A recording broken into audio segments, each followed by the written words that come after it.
My name is Buffy Catella, and this week we're joined by author and poet Lilah Skye. Lilah, it's good to have you here. It's great to be here, Buffy. I'm so glad that we get to see your lovely face today as we get to discuss your new book. So I guess, what is the title of your book and what's it about? So the title of my book is Ever Since You Left Me, and it's basically about young love. It's broken into two sections. So the first part is about when you lose like your first love for the first time, because it's your first love. And for me, that happened in high school. So it's very much reflective of the relationship I had in high school and what it felt like when that ended. And then the second half of the book is about how that first experience carries into future experiences and future relationships.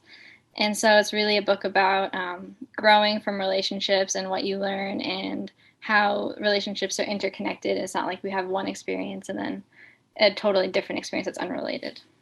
Really interesting how you're able to, I guess, balance this, I guess, not even balance, but create this parallel between the start of the book and the end of the book of how one relationship carries on to the next, even if you don't think it does. What were there specific poems or sections of the book that were more difficult to write than others, I guess? Yeah, that's definitely true. My first relationship had a very, I guess, kind of dramatic ending. And so writing about, I guess, mental instability in that time period was pretty tough. Being my own and of my ex-boyfriend. So the uncertainty and that point in my life is what's hard to write about. And then I guess writing about some of the newer things, there's a big time jump between some of the poems I wrote in the first half and some of the poems in the second half. And so the second half was a lot fresher and a lot like more raw feelings happening. So that was hard to write about in a different way. So I guess, what was your process like writing this? Was it over a long period of time? How many months? Maybe years? I'm not quite sure. So I guess you can take this one. Yeah, so I'm a poet that doesn't really sit down and just write a ton of poetry at once. I know some people do that. They're like, I have to write a poem a day, and because they're professional poets, and that's just like what they do. So every day it's a poem. And for me, it was more like when I was really feeling something strong, I would just feel the need to write it down. And so it took a couple of years for me to combine like all of these poems together, and I had a lot more poems at one point, and then I was like, oh, this poem's not as strong, so you'd have to weed out the ones that don't necessarily help the narrative that you're trying to tell. And so I would say it took me about 2 years to put it all together, because there's some poems that are really old that I just was tweaking for a long time, and there's some poems that I wrote, a month ago, just like, oh, this needs to be in the book, or it doesn't flow the right way. So did you end up self-publishing, or did you go through a publisher? How did you, because you say it's been a long process, right? So I don't know if that includes the publishing route or not. Yeah, so I decided to self-publish mainly because I felt it would be easier. I wanted to have complete control. The only tricky thing about that is I had to do my own cover art, and so I went very minimal because I'm not an artist in that way. Yeah, it was really simple though. I self-published through Amazon, and so it's technically through Kindle. So there's a Kindle option of the book, and then you can also get it in paperback as you have it there. Yeah, so it was not a difficult process at all. The only thing was learning that formatting is something that's really important when you go from having huge pages on your computer and then you have a small book. So that definitely changes the formatting. So that took a little bit of time. But. So did you think, did I guess the formatting impact how you wrote the poems, if that makes any sense, or did you have to adjust any of them? I did, which was something that I just kind of happened on the fly where I'd be writing something like this one line just sticks off onto the next page, and I didn't like the way that was happening. So I would combine lines or sometimes just get rid of lines altogether. I definitely say towards the end of the editing process, it was a lot of like getting rid of lines where I was like, oh, this just doesn't help the poem and it doesn't make the formatting any easier. So I guess to segue into more about your story, where are you from? And I guess what is your story as both a human being, but also, I guess, a writer, right? Right. Yeah, so I'm from Hudson, Mass. And I have been writing since I was 5, basically since I could write. And I was just, making little stories. And for a long time, I wrote mainly like fantasy novels for myself when I was in like middle school. And then I started writing poetry when I was probably in high school or maybe towards the end of middle school. And now, though, I'm a student at Smith College and I am studying physics and astronomy. So I'm eventually, hopefully, going to be a research astrophysicist. So poetry is a hobby, and it's a way for me to get my emotions down on paper and in a place where I can think about them clearly. Wow, that's kind of amazing. I had no idea that you were actually a student, like studying astrophysics and also a poet. That's kind of an amazing balance. I don't know how you do it. Like you must be very busy all the time. Well, not really. I write poetry when like I said, when it strikes. So mainly I'm focused on my schoolwork and everything, but sometimes, you're going to bed and then you're like, oh, I have an idea for a poem. And then you just start and that accumulates over time and then you have a book of poems. So, So was there a reason why you wanted to be a writer, or did it just kind of come to you naturally? well, when I was younger, I thought I was going to be like a writer, like a professional writer. That was going to be my livelihood. That's what I really thought until I went to high school. Because writing just always came naturally to me. I would just liked to do it.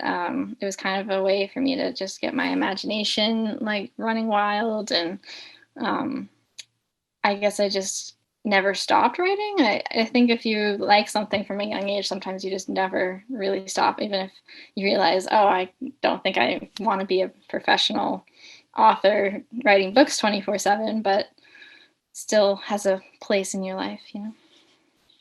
As long as you can just keep revisiting it, I think that's what's important. And I know for me, I've kind of been like a lifelong writer, as you said, just ever since I was a kid. Even if I was a little bit illiterate, but I still would try and write things down because I feel like when it's in you, you always want to tell stories. And I love how you decided to tell stories in the format of poetry because I feel like I don't know if it's an outdated thing. I don't know if maybe it's is it common? I don't know. Are college students reading, writing poetry? What have you seen? I think it definitely. I don't know if poetry ever went out of style, but if it did, then there was definitely a resurgence of poetry. I know that in high school I started seeing flash poetry everywhere, and that was kind of what got me interested in poetry because they were just so short and so impactful. And so I was like, wow, I can just write short poetry. And then obviously my poems are not flash poetry, they're pretty long. But that's definitely how I got started. So I think poetry is pretty popular still. I took a poetry class and we had poets come to Smith and they read to us and everything. So I would say it's still lively, the poetry community. It's still bustling. Like people are still doing it. Yeah. Yeah. So I guess what is your goal as a writer? Is there like a certain milestone you'd like to reach? Um, I'd say that my goal as a writer is not to it's not to exact because I'm a writer for hobby, so my main goal is that I want to get my next book out, which I've already started writing because you sit on reflecting on relationships for a long time and you're like, well, what about all this other stuff? What about the world? And what about me as a person and my place in the world? And, from an astrophysicist point of view, the universe and all that stuff that I want to write about. So that's my main goal, is to write a book that's more, I don't want to say personal because relationships are very personal, but more close to home, I guess, with just things about life and family and everything like that. So, but eventually maybe I'll write my fantasy novel because it's been in my mind forever. I want to read this fantasy novel because I've read this and this is great. This is just high quality poetry. But now I didn't even know there's another book coming our way. Do you have a deadline? Not a deadline. That doesn't make any sense, but more of a benchmark, a year, a month that you want to get it done by? um, I don't have exactly a timeline for it. I think it's more about, you want to have a certain amount of poems for your book. So I like to reach about like, I don't know, a lot. I don't have a number really. I like to have at least 100 pages of poems, and then narrow that down. So that's kind of what I started with this book. Was I had 100 to 100 and something pages of poems, and then I narrowed it down. So now it's like 90 something pages because you can't have every poem make the cut. So I guess it's more just whenever I get all the poems and everything that I feel like I want to say. Because sometimes when you're looking at something like a bigger topic than just analyzing like several relationships you've had, if it's a little bit broader than that, then there's maybe a lot more to say. On the topic of your book itself, and obviously you've got a lot of poems in here. You said something like 90 poems. No, it's 90 pages, but is that nine? Is there 90? Do you know how many poems? I don't know exactly how many poems. Sometimes I write a quick poem and it's on one page, and then I have some poems that are like stretching on 4 pages long because they really. The thing about this book was it was very narrative, and so it was really telling the story of a relationship and then the next relationship and how they are connected. And so there was a lot of things where I wanted to just kind of tell the story, and so doing that in poetry sometimes it just makes the poems really long, which I just hope isn't boring. But I tried to just cut out everything that didn't need to be in there, because sometimes you still end up with a 4 page poem. So I don't know exactly how many there are. Well, that's all right. I was just wondering if you have a favorite. Do you have a favorite? Do you not? Oh, I think I do have a favorite. My favorite is The Murals of My Mind. And that is a poem that did not exist until I was editing another poem. And then I really liked a line in one of my other poems. I was like, this deserves a whole poem. And so that's one of my really long poems. I would say it's like 2 or 3 pages. And it's just really about like the idea of like when you think about someone so much that every part of your mind is drawn back to them in some way. The colors that remind you of them, and the coffee that reminds you of them, and just smells and different things, and how everything in your mind has been reworked to think about them all the time. Which obviously, eventually, when a relationship ends, that doesn't happen anymore. But there's a stage in a relationship and in the grieving process where you just think about the person a lot. So I think that's my favorite poem. Wow, I did not know that either. So it's kind of amazing how it just came to you while you just took a line from another poem and you're like, this deserves its own. Do you know what the line is? Yeah, it was the poem directly before. I actually don't know if it's still directly before because I've rearranged things so much. But it was um, the line was on the graffitied walls of my tired mind.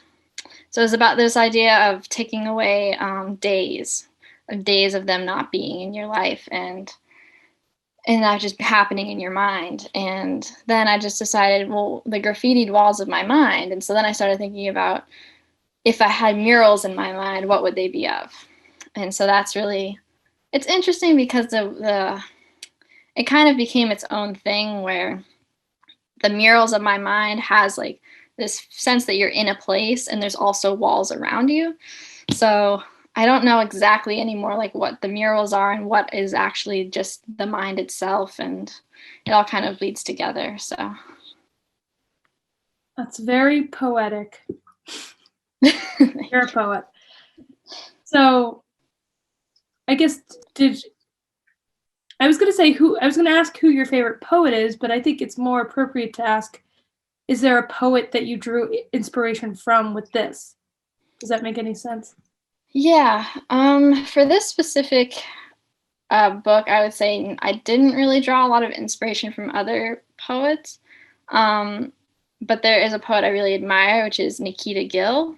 And I think that she's more of an inspiration for my next book, because she writes a lot about love, but she writes about it in the terms of space and like astronomy language, which I think is really cool because I don't, she's a professional poet, so I actually don't know a lot about her background with astronomy and space, but she also writes a lot with Greek mythology, and I love Greek mythology. So she's definitely my favorite poet, and I think I will be drawing inspiration from how she uses space in her poetry. So you like Greek mythology. Who's your favorite Greek god? Oh gosh. That's a really tough question because they're all kind of crazy.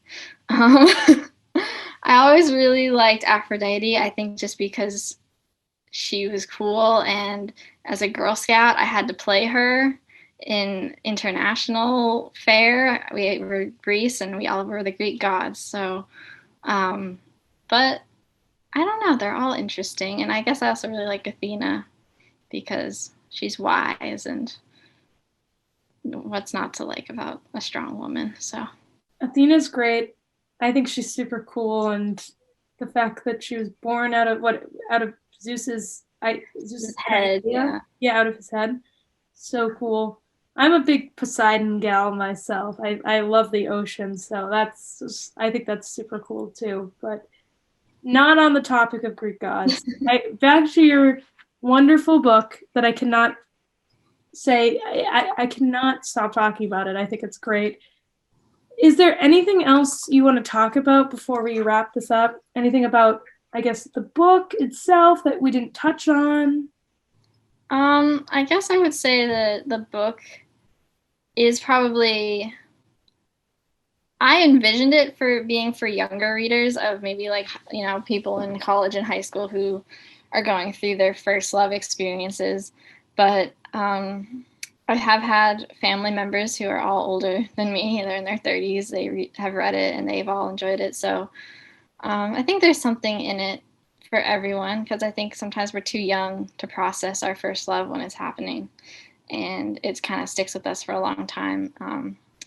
So I think it's a book that everyone can get something out of. So, do you have any social media slash, I guess, where can you buy the book first off? But also, do you have a website? Anything that you want to, I guess, plug here? Yeah, you can buy the book on Amazon, and you can also buy it as a Kindle book. And I think you can share it with other people that way too, they can borrow your book for a couple days without having to pay for it. So that's kind of cool. Um, but I don't have a website. I just have my regular Instagram, and I don't post any poetry on there. So, yeah, I would say you just have to buy the book because I don't have a poetry. I don't know what I'm trying to say. You don't have a poetry website, or I don't have a poetry website. I don't have a poetry presence online. That's what I was trying to say. there's an allure of there's like a mystery to you. Yeah, I guess, most poets, you read their stuff on their Instagram, and then you kind of know what you're buying when you buy the book, and you kind of don't know what you're at all buying when you buy my book, except for what it's about. I mean, there's no teaser poetry. Actually, on Amazon, you can read the first couple pages, I think, before buying it. So if you don't like the style, then obviously don't buy it. But if you do like it, great. Buy it. I guess that's really it. Do you have any last thoughts before we wrap it up for today? No, this has been fun, and thank you for having me. Thank you for coming on to Book Talk. It's been a pleasure having you. You're so articulate, and I'm looking forward to your next book. We'll have to have you come back onto the show after you publish the second book. You think you'll come back? I would come back. It'll be a little while. It'll be a while. That's okay. Viewers just will just be waiting for Lilah Skye to return. Thank you guys for watching, and we'll see you guys later.